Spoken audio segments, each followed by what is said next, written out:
السلام علیکم ویورز، سمیہ حاضر ہے اپنے گریٹ چینل کے ساتھ۔ آج پھر آپ کی خدمت میں کافی عرصے بعد آپ لوگوں سے ملاقات ہو رہی ہے۔ امید ہے آپ لوگ خیر و عافیت سے ہوں گے۔ آج میں قائد اعظم کے ٹاپک پہ ایک ویڈیو بنا رہی ہوں۔ یہ آپ کو ان کے ہسٹری کے بارے میں بتاتی ہوں، تھوڑا سا انٹروڈکشن کرواتی ہوں کہ یہ دیکھیں ان کی ایک فیملی پک ہے جس میں وہ بچپن میں نظر آ رہے ہیں۔ شاید یہ ان کے فادر صاحب ہیں اور یہ بچپن میں ان کے ساتھ ایک سائڈ پہ بیٹھے ہوئے ہیں، اور یہ ان کے بچپن کی ایک تصویر ہے جو کہ میں نے بڑی مشکل سے حاصل کی ہے۔ اس کے بعد وہ ایک اسکول ٹائم کے بعد کی ایک تصویر ہے جس میں یہ قائد اعظم صاحب نظر آ رہے ہیں۔ یہ ان کے آئی تھنک کہ اس وقت یہ اسکول جاتے ہوں گے، تو یہ اس ٹائم کی ایک پک ہے جو کہ مجھے حاصل ہوئی ہے۔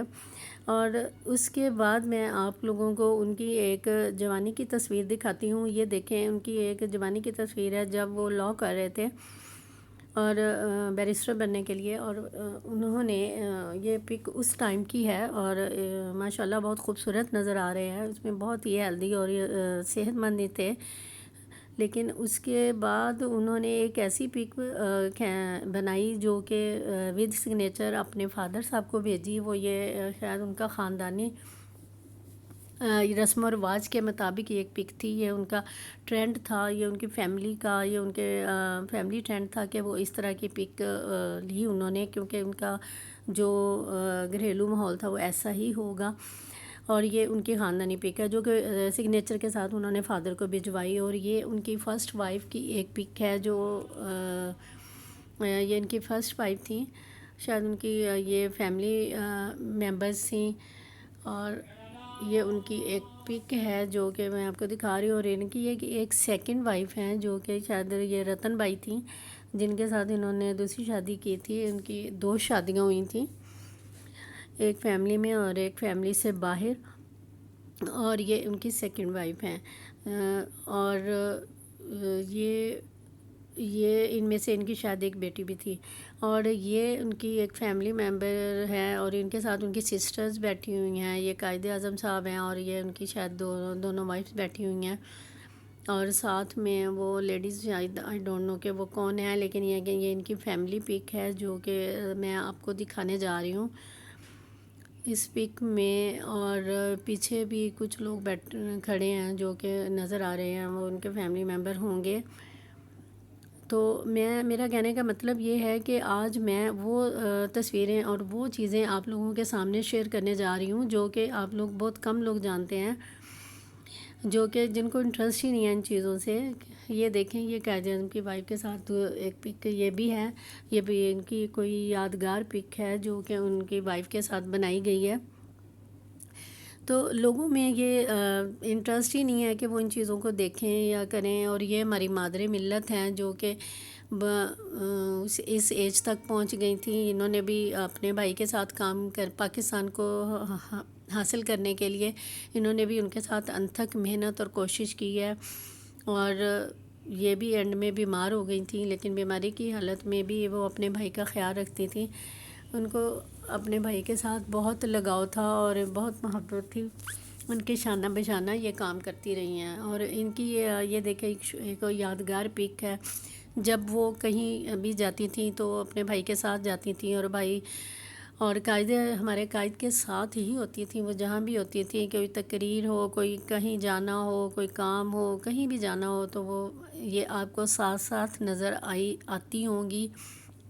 کہیں بھی آپ نے پک دیکھی ہوں گی تو یہ ان کو آپ کو شانہ بہ شانہ کام کرتی ہوئی نظر آتی ہوں گی، کیونکہ انہوں نے ایک عورت ہونے کے ناطے، اسی لیے تو ہم ان کو مادر ملت کہتے ہیں کہ یہ ایک عورت ہوتے ہوئے اس دور میں عورت کام نہیں کرتی تھی، لیکن پھر بھی یہ انہوں نے اس کے شانہ بہ شانہ کام کیا۔ انہوں نے یہ نہیں سوچا کہ میں عورت ہوں یا مجھے کام یہ کرنا چاہیے یا نہیں کرنا چاہیے۔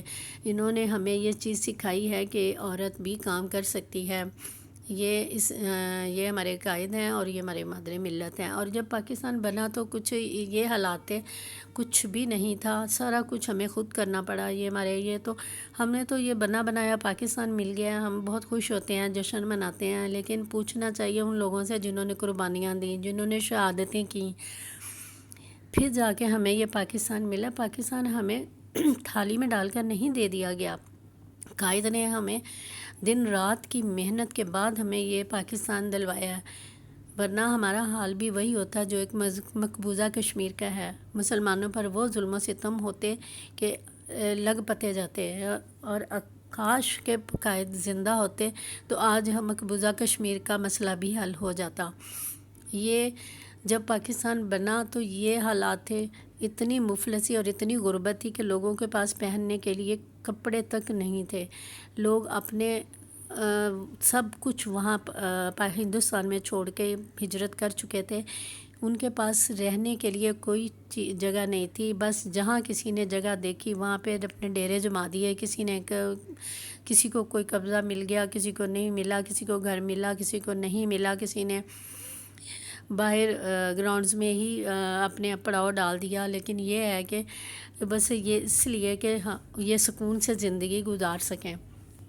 تبھی تو قائد اعظم نے کہا ہے کہ آپ لوگوں کو بہت انتھک اور محنت کرنی پڑے گی، یہ اپنا سب کچھ کھویا ہوا واپس لانے کے لیے انہوں نے دن رات ایک کر دیا تھا۔ اسی طرح انہوں نے لوگوں کو بار بار کہتے تھے work work and more work, کہ آپ لوگ جتنا کام کریں گے آپ لوگ اتنا ہی بہتر ہے۔ آپ کو جلد ہی اپنے آپ کو کسی نہ کسی کام پر لگانا ہوگا، کیونکہ پاکستان میں کوئی بھی ادارہ، کوئی چیز جو تھی نا وہ پاکستانیوں کو نہیں ملی تھی۔ سب کچھ پاکستانیوں نے خود ہی ڈیولپ کیا، خود ہی سارا کچھ کیا، اور اس لیے پاکستان ترقی کرتے کرتے یہاں تک پہنچا ہے۔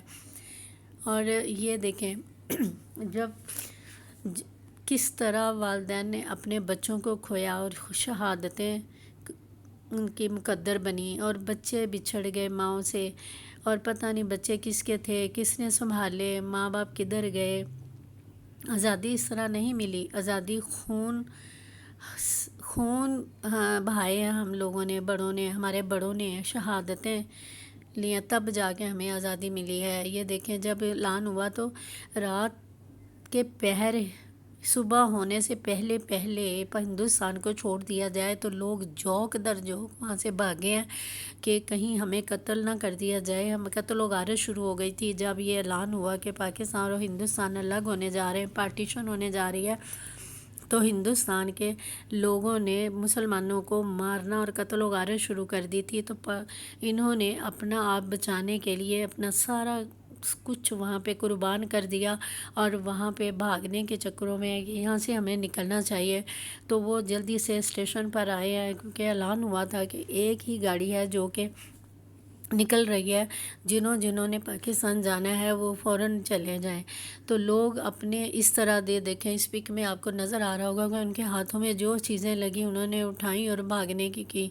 انہوں نے یہ نہیں دیکھا کہ ہمارا کاروبار، ہمارا بزنس، ہمارا کام، ہمارے گھر، ہماری جائیدادیں، ہمارا سب کچھ ہم ادھر ہی قربان کر کے جا رہے ہیں، اور بالکل تنہا خالی ہاتھ وہ گئے۔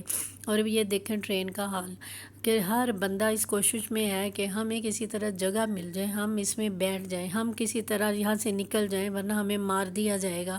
لوگ چھتوں پہ بیٹھے ہیں، لوگ پائیدانوں پہ لٹک رہے ہیں، لوگ کھڑکیوں سے گھس رہے ہیں، لوگ دروازوں اوور لوڈنگ اتنی زیادہ ہے کہ آپ خود ہی دیکھ رہے ہیں۔ اور یہ ہیں وہ ہمارے قائد اعظم جنہوں نے ہمیں سانس لینے کا ہمیں بتایا کہ کس طرح ایک آزاد ملک میں آپ سانس لے رہے ہیں، صرف ان کی بدولت لے رہے ہیں، ورنہ ہمیں اتنی ہمت نہیں تھی۔ اگر ہمیں یہ ہمارے کام نہ آتے تو ہم تو ادھر دھکے کھا رہے ہوتے، اب تک سارے مسلمانوں پر جو ظلم و ستم ہو رہا ہے وہ ہو رہا ہوتا، ہم اپنا سب کچھ کھو چکے ہوتے، جو آج کل مقبوضہ کشمیر کے ساتھ ہو رہا ہے ویسا ہی ہوتا۔ اور انہی کی بدولت آج ہم جشن آزادی منا رہے ہیں، اور ہیپی انڈیپینڈنس ڈے یہ اتنی آسانی سے نہیں ملا۔ خود ہندوستان کے گاندھی صاحب کہتے ہیں کہ یہ وہ شخص ہے کہ ان کو خریدا نہیں جا سکتا، کیونکہ یہ کسی کے خریدنے پر نہیں آئیں گے۔ یہ ہندوستان کے بڑے بڑے لوگوں کے انکشافات ہیں۔ یہ دیکھیں یہ لوگوں نے ان کے بارے میں کیا کیا لکھا ہے، کہ یہ وہ شخص ہے جو محنت تو کر سکتا ہے پر بک نہیں سکتا، لیکن یہ دن رات کی انتھک کوشش صرف یہی بندہ کر سکتا تھا، اور کوئی نہیں، کسی میں ہمت ہی نہیں تھی کہ وہ یہاں تک پہنچ سکے سوائے قائد کے۔ اور ہمیں یہ آزادی صرف اور صرف انہی کی وجہ سے ملی ہے۔ تو امید ہے کہ کرتی ہوں کہ آپ کو میری یہ ویڈیو پسند آئی ہوگی، تو پلیز اس طرح کی نئی نئی ویڈیو دیکھنے کے لیے آپ میرے چینل کو سبسکرائب کرنا نہ بھولیے گا، لائک کیجئے گا، بیل آئیکن پر کلک کریں، اور میری ہر ویڈیو آنے والی ویڈیو کو پلیز لائک کیجئے گا، کیونکہ بہت زیادہ ٹائم کے بعد میں آپ لوگوں سے دوبارہ ملی ہوں، اور اب انشاءاللہ میرا یہ رابطہ آپ لوگوں کے ساتھ کنٹینیو رہے گا۔ اب میں نئی ویڈیو کے ساتھ حاضر ہوں گی، تو آپ میرا چینل دیکھنا مت بھولیے گا۔